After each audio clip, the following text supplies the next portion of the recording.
Freaks and Geeks lasted one season, 18 episodes that nobody watched, canceled before its story finished. But behind that failure, careers launched, battles raged, and one showrunner refused to compromise. These are 20 secrets about Freaks and Geeks hidden for decades. Number 20. The show was rejected by every network before NBC took a chance. Sit down, you knucklehead. There's nowhere to hide, weird. Kid, get away from us. That psycho's after you. Right? Disco sucks. I hate disco. Rather make out. Paul Feig pitched Freaks and Geeks to every major network in 1998, and every single one turned it down. Fox, ABC, CBS, and the DB all passed, calling it too dark, too realistic, too depressing for mainstream audiences expecting typical teen comedy. Network executives wanted something closer to Saved by the Bell, bright and sanitized with clear moral lessons and happy endings. Feig refused to change his vision, insisting that teenagers deserve stories reflecting their actual experiences rather than adult fantasies about what high school should be. NBC finally took a chance, not because they believed in the show, but because they needed content, and Judd Apatow's production company DreamWorks had a development deal they needed to fulfill. The network ordered 13 episodes with minimal enthusiasm, expecting modest ratings from a niche audience. They buried it in the Saturday night death slot initially, a scheduling decision that guaranteed low viewership and made cancellation easier to justify later. The show was doomed before it aired, green-lighted without genuine network support or proper promotion. NBC wanted something they could cancel without guilt, and Feig gave them exactly that by refusing to compromise his authentic vision for commercial palatability. Number 19. The entire cast was mostly unknown and untested. God.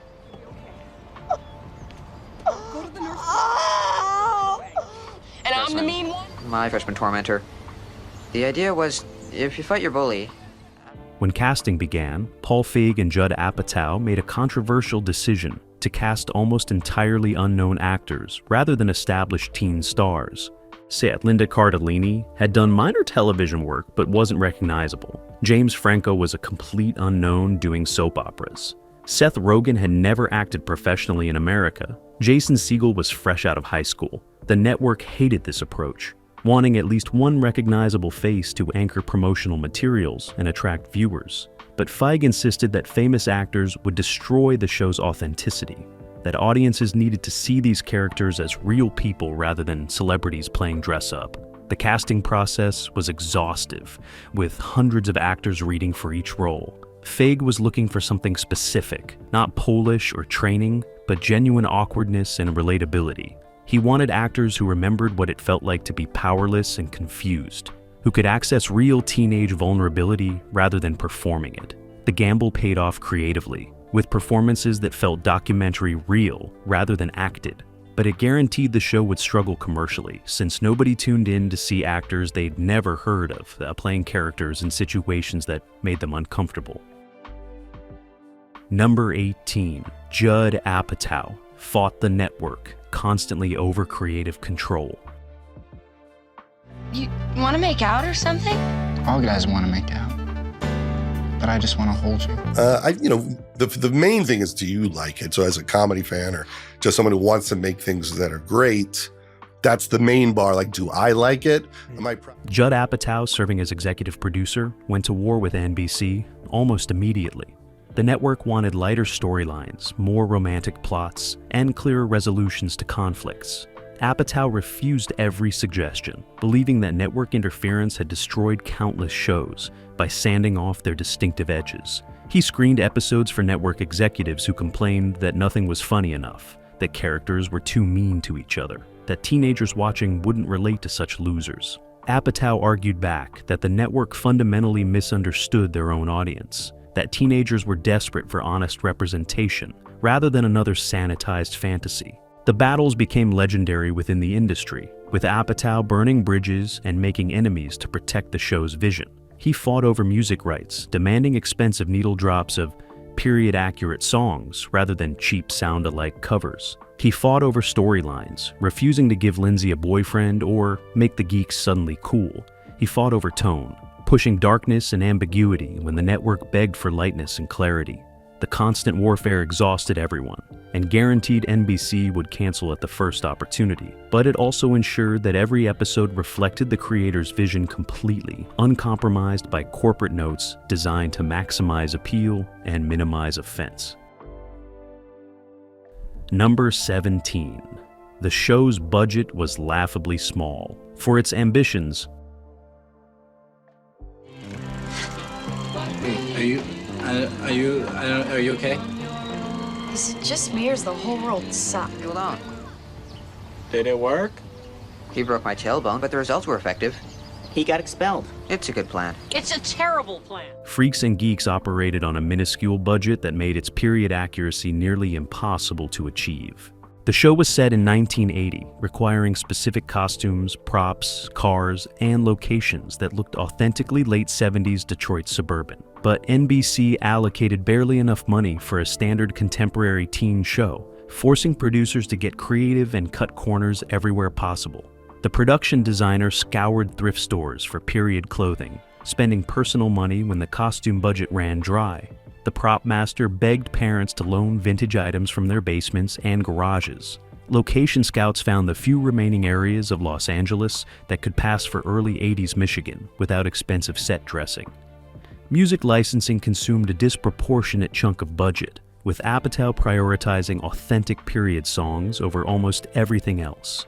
This meant fewer shooting days, smaller crew, limited locations, and constant stress about making episodes on time and under budget. The financial constraints forced innovation, but also created impossible working conditions. Cast and crew worked longer hours for less pay than comparable shows, sustained only by belief in the material. The budget limitations became invisible on screen, with the show looking far more expensive than it actually was. But the human cost was significant and unsustainable beyond a single season. Ta-da! Number 16, Lindsay Weir, was based on Paul Feig's sister's actual experience. Not anymore. Things are different now. You're different now. Will girls ever like us?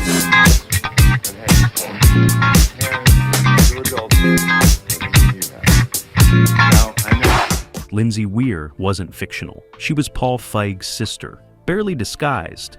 Feig's sister had been a mathlete and academic star in high school who suddenly started hanging out with burnouts and stoners, baffling her parents and teachers who couldn't understand the transformation. Feig watched his sister's rebellion with fascination, recognizing that she wasn't acting out or having a breakdown, but genuinely questioning who she was supposed to be versus who she actually wanted to be. He remembered the family tension, his parents' confusion and fear, and his sister's stubborn insistence that she wasn't throwing her life away, but finding it. Years later, when developing Freaks and Geeks, Feig used his sister's experience as the show's emotional foundation. Lindsay's journey mirrored his sister's almost exactly.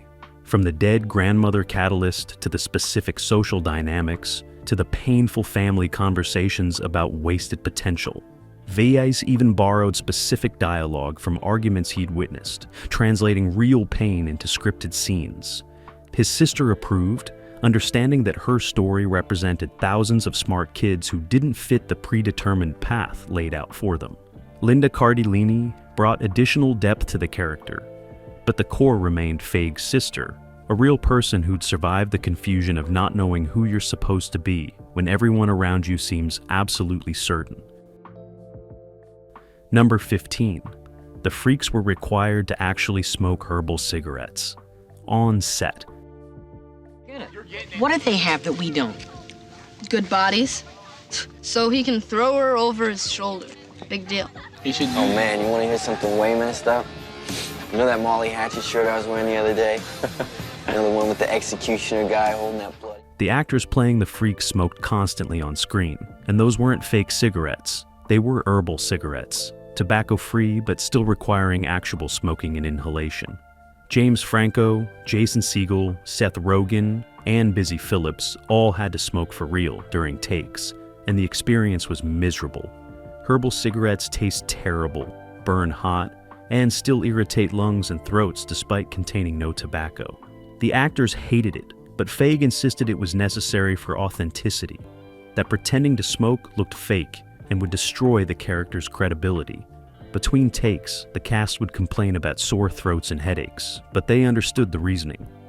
Real smoking was central to the freaks' identity, a visible marker of their rejection of adult authority and health class propaganda. The actors couldn't fake that convincingly, couldn't capture the casual comfort with cigarettes that defined teenage rebellion in 1980.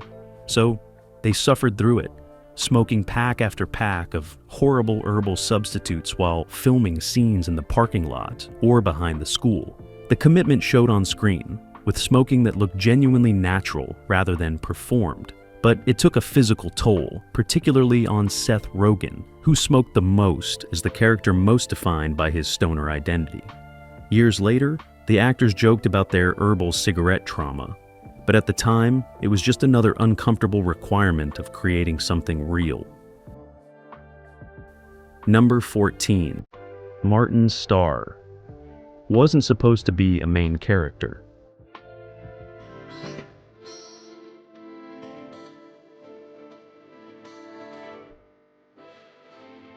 Alright, here's the bet. For $10, drink this much of anything. Anything? Martin Starr was cast as Bill Haverchuck for one episode, a guest role introducing another geek for Variety. But his audition was so perfectly awkward and vulnerable that Feig rewrote the show to make Bill a series regular. Starr brought something unexpected to the character, a weird confidence mixed with complete social obliviousness that made Bill both painful and hilarious to watch. He wasn't trying to be funny, he was just completely committed to Bill's internal logic, playing every scene with absolute sincerity. Feig recognized immediately that Starr had found something special, a character who existed outside normal social awareness and didn't care what anyone thought about his strangeness. The other actors responded to Starr's commitment, with John Francis Daley and Sam Levine adjusting their performances to accommodate Bill's particular energy.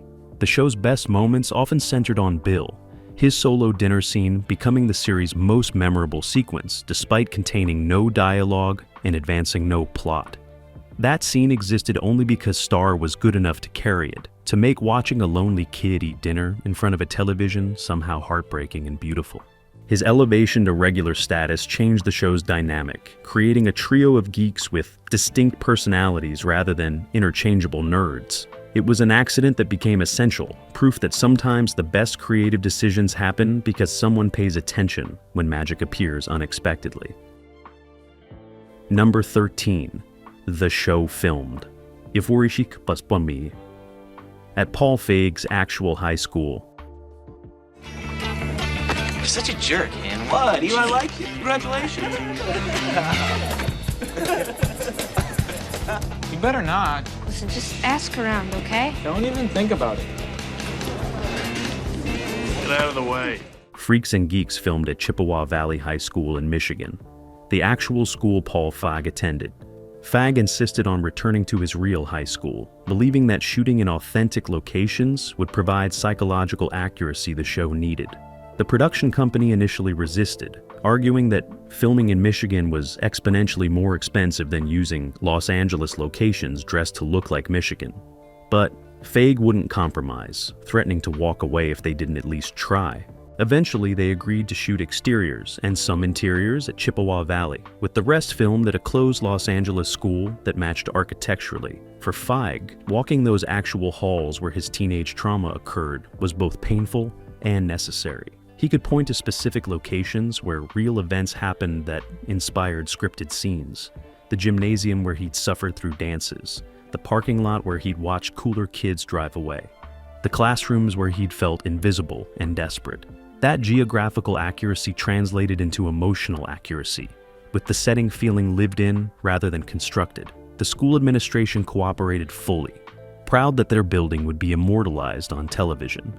They had no idea the show would be canceled quickly or become a cult classic decades later. They just knew that one of their former students had made it in Hollywood and wanted to come home. At number 12, Seth Rogen wrote several episodes. Despite being a teenager, Who's your dad? Hitler?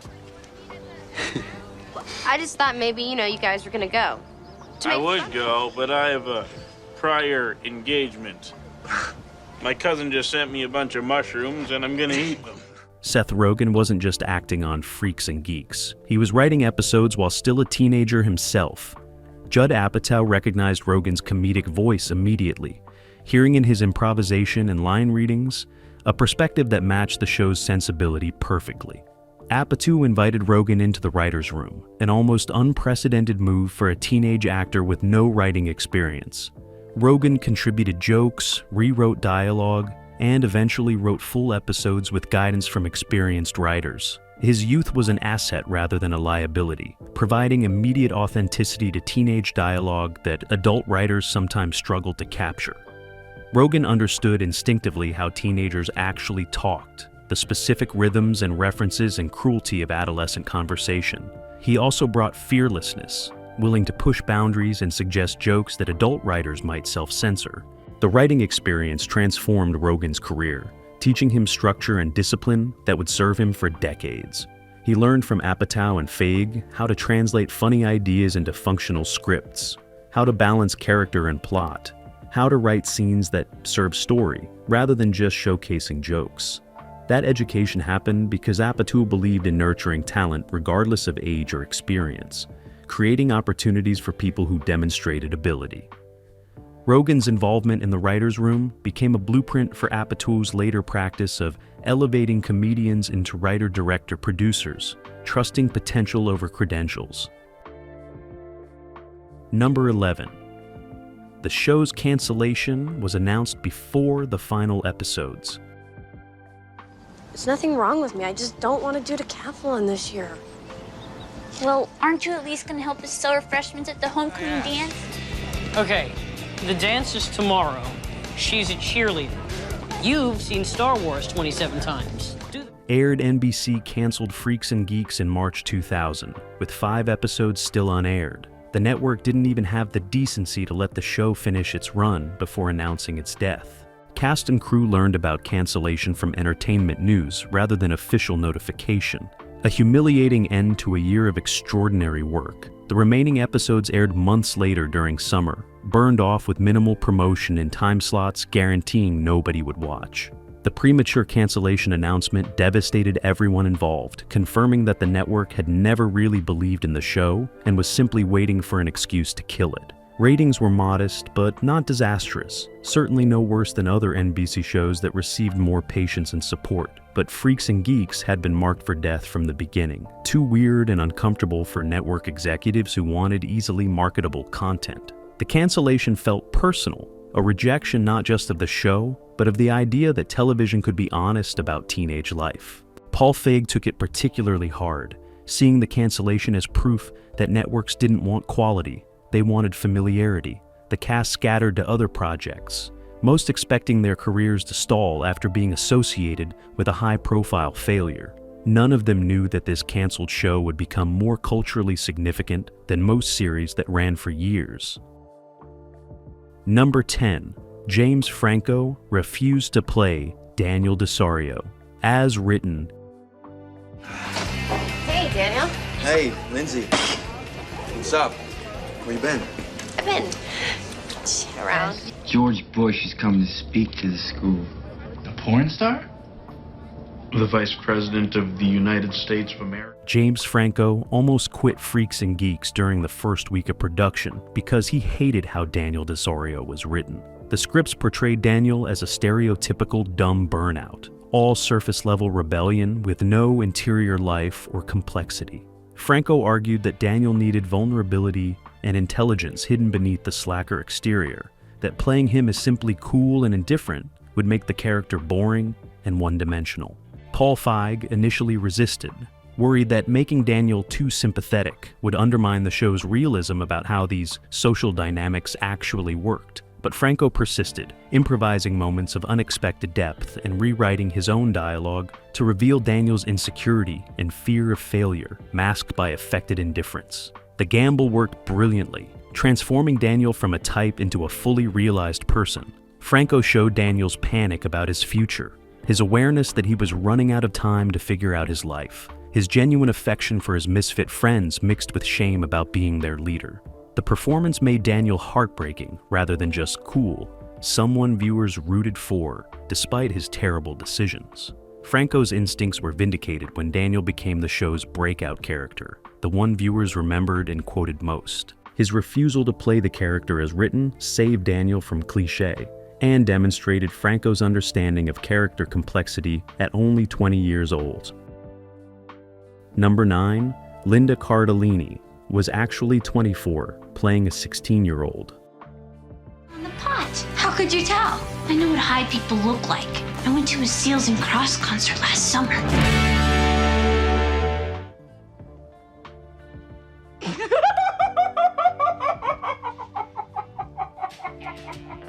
Linda Cardellini was 24 years old when she played 16-year-old Lindsay Weir, an 8-year age gap that required careful makeup and wardrobe work to disguise. She'd been acting professionally for years, bouncing between small television roles without breaking through, frustrated by an industry that didn't know what to do with her. The Freaks and Geeks audition felt different immediately, with Fag and Apatow responding to her intelligence and emotional availability rather than just her look. Cardellini understood Lindsay instinctively, recognizing the character's central conflict between who she was expected to be and who she might actually want to become. Her age was an advantage rather than a problem, giving her emotional maturity to play Lindsay's confusion with nuance rather than melodrama.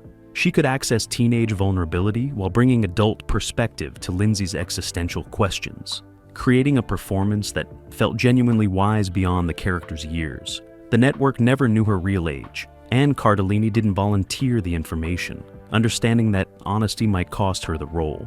On set, she became a den mother to the younger cast members, offering advice and support while maintaining Lindsay's teenage energy on camera. Her performance anchored the entire show, providing the emotional center that made all the surrounding chaos meaningful. Without Cardellini's ability to make Lindsay's journey feel urgent and real, the show would have collapsed into quirky comedy about weird kids. Number 8. The show's writer's room was deliberately diverse, in unexpected ways. Hey Daniel, we're playing D&D tonight. You wanna come? You get to pretend to be somebody you can't be in real life. We just egged my little brother. Congratulations, you're all of age. Who the hell is... Judd Apatow built the Freaks and Geeks writer's room with intentional diversity that went beyond typical industry definitions. He hired writers from different class backgrounds, different geographic regions, different high school experiences.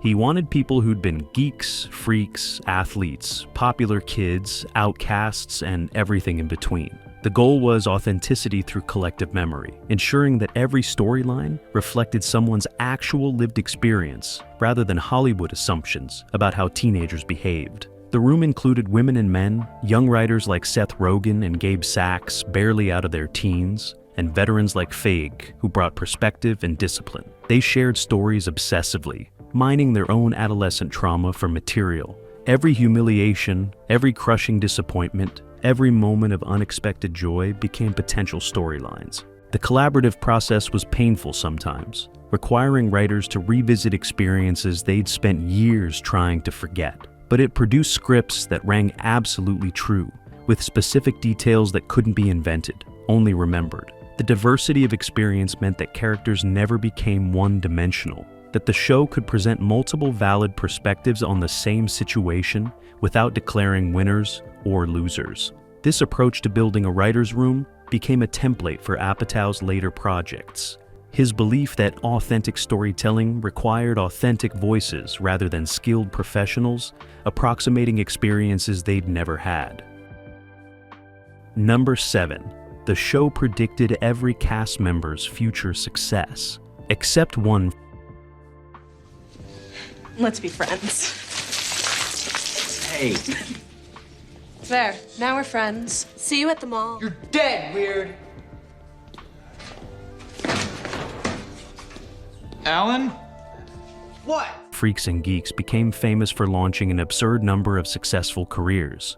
James Franco became a movie star and serious actor. Seth Rogen became a comedy powerhouse writer, director, producer.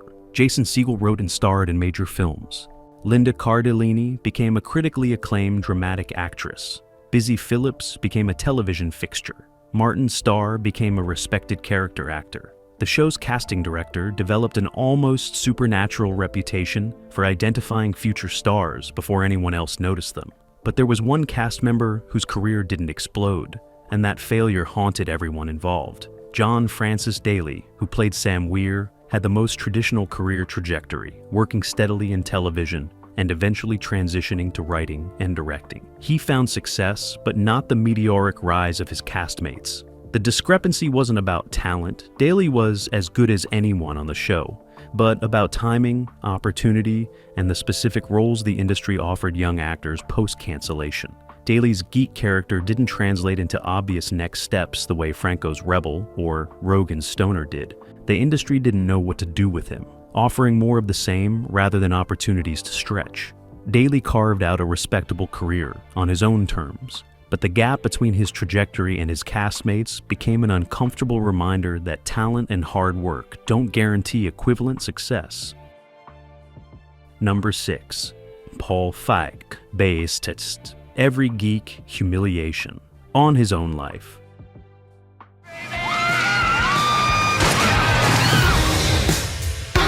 Incoming!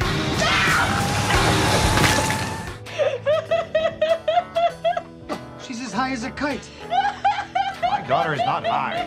What is going on? Every terrible thing that happened to the geeks happened to Paul Feig first. The dodgeball humiliation, the shower room anxiety, the failed romantic gestures, the social invisibility, all of it came directly from Feig's own high school nightmare. He'd been exactly like Sam, Bill, and Neil, desperate for acceptance and constantly denied it through no fault of his own except existing in a body and personality that didn't conform to teenage social requirements. Writing the show forced Feig to relive his worst memories, excavating trauma he'd buried for decades. Therapy helped him process what he was doing, understanding that transforming pain into art was healthy as long as he didn't lose himself in the past. The geek storylines were almost documentaries, barely fictionalized accounts of Feig's actual experiences. He changed names and combined incidents, but the emotional truth was unaltered. That authenticity made the geek stories devastatingly effective, resonating with anyone who'd ever felt like an outsider. But it also took a psychological toll on Feig, requiring him to inhabit his teenage powerlessness while simultaneously managing a television production. The show became both therapy and torture, healing old wounds while keeping them open and bleeding. When NBC canceled it, part of Feig felt relief, grateful to stop reliving his adolescent suffering every week. But another part felt devastated, as if the cancellation confirmed that even decades later, geeks still didn't matter. Number 5. The network demanded. A lighter final episode that never got made. What the hell's going on here? Are you kidding us with this crap? Lindsay, you lied to us? Mom, I didn't... Do you have any idea how much money I'm losing? Look, don't blame body, most notably resulting in height increase and hair growth in the genital area. Hey, knock it off. When cancellation became inevitable, NBC demanded that the final episode provide closure and end on an uplifting note that would leave viewers feeling good about the show. Paul Feig refused completely, arguing that life doesn't provide neat resolutions and that lying to viewers in the final episode would betray everything the show stood for. The network threatened to bring in other writers to create the ending they wanted, and Feig threatened to remove his name from the project entirely if they did. The standoff resulted in compromise that satisfied nobody, with the actual final episode ending ambiguously, Lindsay running off to follow the Grateful Dead, instead of attending the academic summit she'd earned, her future completely uncertain. Network executives hated it, calling it irresponsible and depressing, arguing that viewers needed to know Lindsay would be okay. Feig countered that teenagers watching needed to know that it's okay not to have everything figured out, that following your instincts even when they lead somewhere unexpected is valid. The episode that aired was the one Feig wanted, uncompromising and true to Lindsay's journey. But the battle over it exhausted everyone and confirmed what they already knew, that NBC had never understood what made the show special. The network wanted comfort, Feig wanted truth, and those goals were fundamentally incompatible.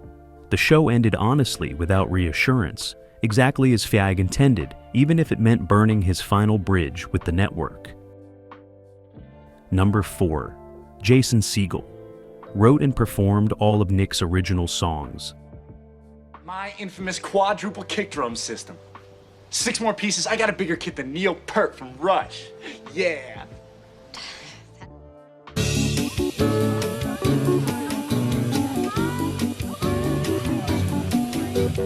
Nick Andopoulos' terrible original songs weren't written by professional comedy writers. They were written and performed by Jason Segel himself. Segel was a genuinely talented musician who could have written competent songs, but he deliberately made Nick's music hilariously bad while maintaining the character's complete sincerity about his artistic vision.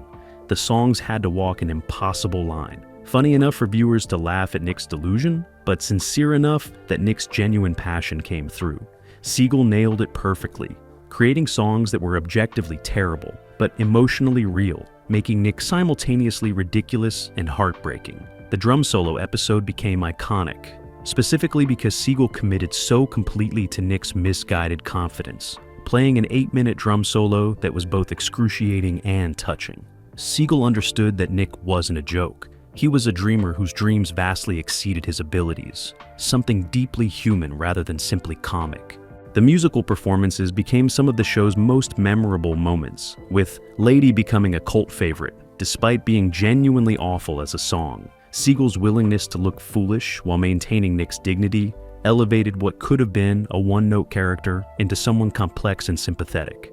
His musical contributions demonstrated the cast's commitment to authenticity over vanity, their willingness to be genuinely uncomfortable on screen if it served the character and story. Number 3, Busy Phillips and Linda Cardellini became lifelong best friends. Look, I know you're not happy about this, but make me the bad guy here. Is this one fake too? No, why? Well, because it says you're 18. The friendship between Busy Phillips and Linda Cardellini that developed on Freaks and Geeks lasted long after the show ended, becoming one of Hollywood's most enduring and genuine relationships. They connected immediately during production, recognizing in each other a similar approach to work and life. Both were serious about craft, but refused to take themselves seriously, able to laugh at the industry's absurdities while respecting the work itself. Their on-screen chemistry as Lindsay and Kim was real friendship barely disguised as acting, with improvised moments of affection that weren't scripted but felt natural. When the show was canceled, they maintained their relationship intentionally, refusing to let it become another Hollywood friendship that existed only when professionally convenient. They supported each other through career struggles, personal crises, marriages, divorces, and parenthood. Phillips spoke publicly about their friendship often, crediting Cardellini with being her anchor in an industry designed to isolate and alienate. Their relationship became a model for how professional connections could evolve into genuine family if both people prioritized the relationship over careerism. The Freaks and Geeks cast remained unusually close compared to most television ensembles, but Phillips and Cardellini's friendship went deeper, sustained by mutual respect and genuine love, rather than just shared nostalgia. Their enduring bond proved that sometimes the most valuable thing you get from a canceled show isn't career advancement, but relationships that last a lifetime. Number 2, the show's critical acclaim couldn't save it from commercial failure. And boys. Is that true, honey? Enough I gotta said. go, do drugs. Oh yeah, and have sex. What? Lindsay knows what I'm talking about. Freaks and Geeks received universal critical praise from the beginning, with reviewers calling it the most authentic representation of teenage life ever produced for television.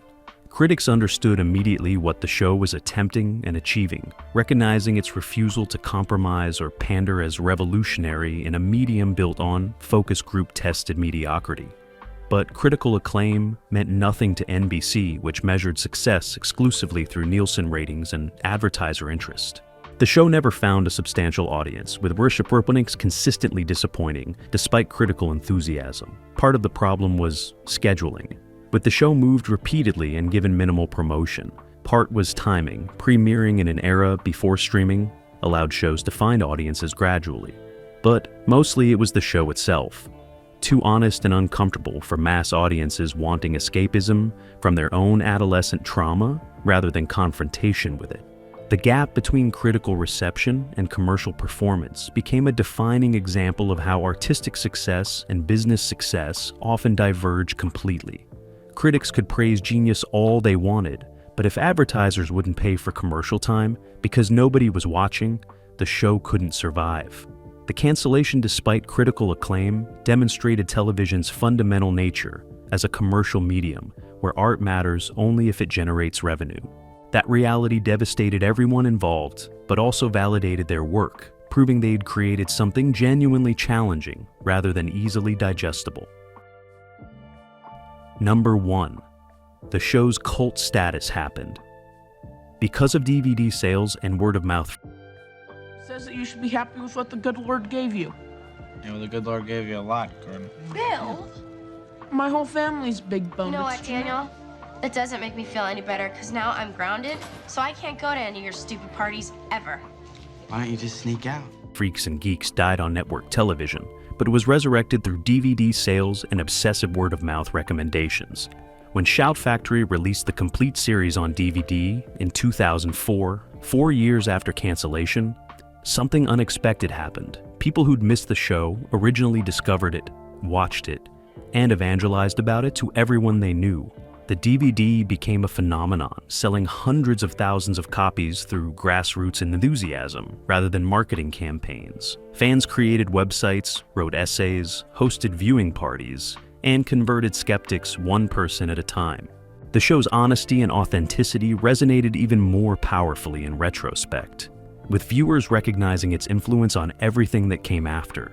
The cast's subsequent success drove curiosity, with people wanting to see where James Franco and Seth Rogen started. The DVD sales proved that the show had found its audience eventually, just not in the narrow window that network television allowed. The cult status vindicated everyone who'd fought to keep the show uncompromised, demonstrating that authenticity finds its audience even if that audience arrives years late.